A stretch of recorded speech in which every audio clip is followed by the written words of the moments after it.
Tanteraka ny Congrès national ny syndicat ny fikambanan'ny Paramed amin'ny fiandohan'ny volana septembre ho avy zao ny faritry Fianarivantsinanana no nasafidian'izy ireo izorany zany congrès lehibe zany. Araka ny fanaon'ny syndicat sy ny association ny paramédicaux tokoa moa dia misy ny congrès national ka amin'ity taona ity zany dia atao any Fianarivantsinanana ny voalohan'ny volana septembre ka hatramin'ny fahadimy volana septembre.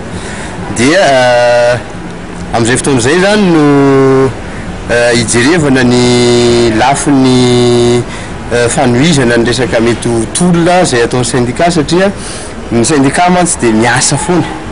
Io zany tsy hoe rehefa tsy miary amin'ny asa gera dia tsy miasa ny syndicat. Ny syndicat zany dia miasa mandrakariva ary amin'ny alalan'ny fampidinina aloha zany amin'izao fotoana izao ny tondrahana ny raharaha.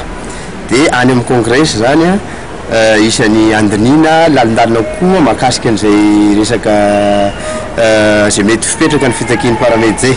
Tsara marihana fa averina anay foana hoe ny paramedy hatreto mbola tsy nahazo an'ilay zavatra mitakiny saingy kosa manaja izay fampidinina mandeha zany zay zany amin'izao dia hita eo moa zany hatraizany mety hofetrany fampidinina io dia hitantsika eo ny toiny.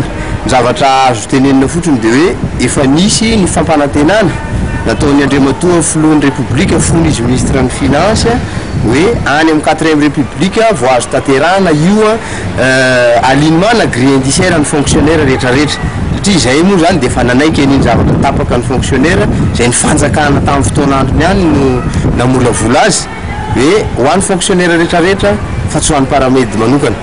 Dia akoatran'izay misy ihany koa zavatra izay mbola tena maharary anay isan'ny midinina ihany koa zany amin'io ka misy mananteny izay fa ity fitondrana mijoro amin'izao ity zany satria efa nampananteny izy dia hitondra vahaolana mahakasika ny olona ny paramédicaux.